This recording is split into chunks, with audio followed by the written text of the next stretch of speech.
誰不知就係呢一張最唔噴火龍嘅噴火龍，就係最貴嘅一張牌。見到而家 PSA 10嘅話咧，係講緊100萬以上一張。係啊，嗱呢版咧，我 friend 都同我講話，你有機會發達㗎阿成，我媽都冇咁同我講。Hello， 歡迎翻到嚟我 channel 啊！今日我哋講舊史。哇！嗱，台上面呢啲咧，如果你想詳細講嘅話咧，就睇翻係會員嗰邊咧，可以成為餘下兒會員，咁你就可以睇翻啦。咁但係我哋今日咧就直接入重點先啦。好，就係關於就係 Pokemon 嘅，因為 Pokemon 咧就係今年就30週年。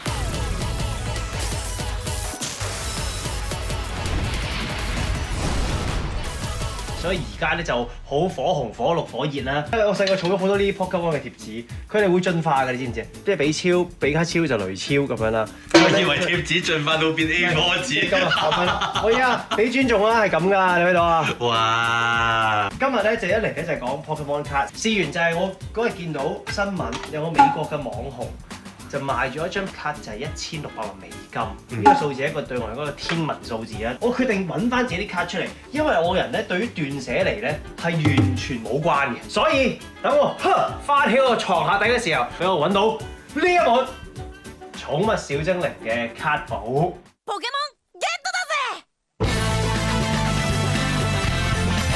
快就攞翻出嚟睇，咁跟住之後就擺上網啦。咁跟住之後隔咗大半日，有朋友 send message 俾我，喂，你喺 Fresco 俾人屌緊喎，我就冇人做乜話我咁樣。原來咧佢就話我對我啲卡太粗暴。哎呀，喂，掹唔到出嚟豬咗咩嚟嘅啫？即係原來佢哋係我好錫住張卡，跟住下面嗰啲留言係，哇！我戥嗰啲卡好心痛，哇！嗰個邊同嗰個框激烈咁摩擦，佢哋好辛苦，即係佢哋全部袋晒嗰啲卡，跟住我就話嚇唔敢掂呢本嘢，我爭啲要戴手套去掂，因為我就心裏面有張噴火龍咧，我係覺得好靚嘅，我仲攞出嚟添，可能又已經減咗幾千㗎啦。咁跟住之後，誰不知咧，有個朋友漏嘢就同我講，佢話喂，你有張噴火龍好值錢喎，跟住我話係咪呢張？唔係啊，係嗰張啊，跟住我話嚇，梗係咁啦，好。哇！真係，我以前咧係嗱，你睇下佢貼紙先幾靚，但係呢貼紙真係當年同而家真係唔同，冇甩過喎。係咯1996年我當97啦，哇 keep 得好好喎！真係冇一個得。你睇連佢呢度都生晒鏽㗎啦，即係嗰啲邊啊嗰啲咁樣。跟住，但係我啲卡嘅狀態，但係你見到啲價錢嘅原因係因為我到6年班嘅時候咧。我就唔再儲啦嘛啲卡，咁我諗住散晒貨俾啲小學同學，呃翻佢啲錢啦，我可以買零食都好嘛，所以我就寫咗10蚊。你而家係冇人買啊！好彩冇人買啊成！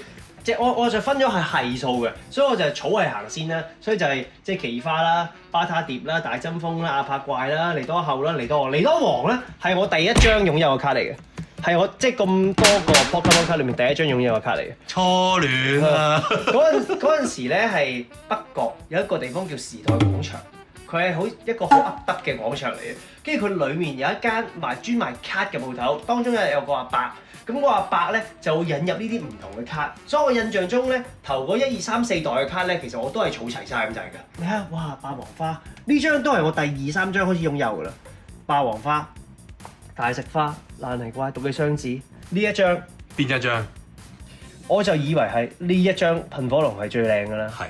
係咯，你定價都貴過前面喎，25蚊張。係啊，咁所以我嗰陣時都知道原來噴火龍係有啲料嘅。呢張噴火龍我就以為係最靚㗎啦。咁跟住第2張就係呢張啦。第3張就係最唔噴火龍嗰張啦。誰不知就係呢一張最唔噴火龍嘅噴火龍，就係最貴嘅一張牌。點解嘅？自此之後我冇掂過佢啦，我知道佢價錢之後。你啱啱掂完喎，有掂2蚊喎。咩啊？唔係啊，有個套㗎。呢隻最貴，咁你話幾多錢？哦，最貴咧就有分鑑定8、9、10咁啦。我見到而家 PSA 10嘅話咧係講緊100萬以上嘅。一張係啊，港紙100萬港紙一張。係啊，如果呢張，如果佢係10嘅話，但係當然啦，我唔知啊。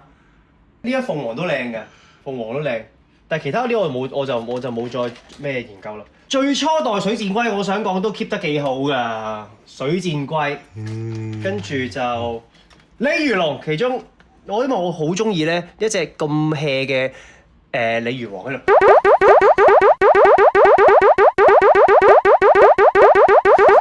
跟住之後佢哋會進化成最強勁嘅鯉魚龍。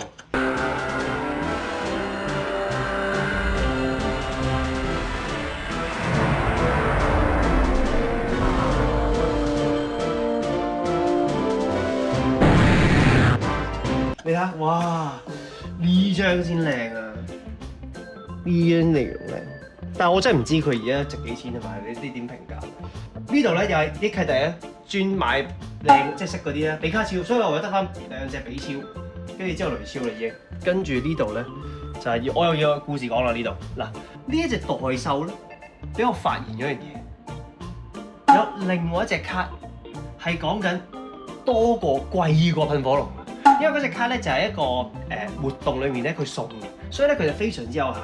我想講，雖然而家毫無對證，死無對證，但係嗰張卡我係有過㗎。哎呀，成啊！我真係有過嗰張卡嘅，但係冇辦法嗰陣時，喂講真，代獸都唔係一隻咩咁啊咁換咪咩咯咁樣。同我哋細個以前玩啲卡咧，係大家一齊，咦我抽到咩啊？咁跟住就俾你睇，跟住放喺地下，跟住我哋打機啦。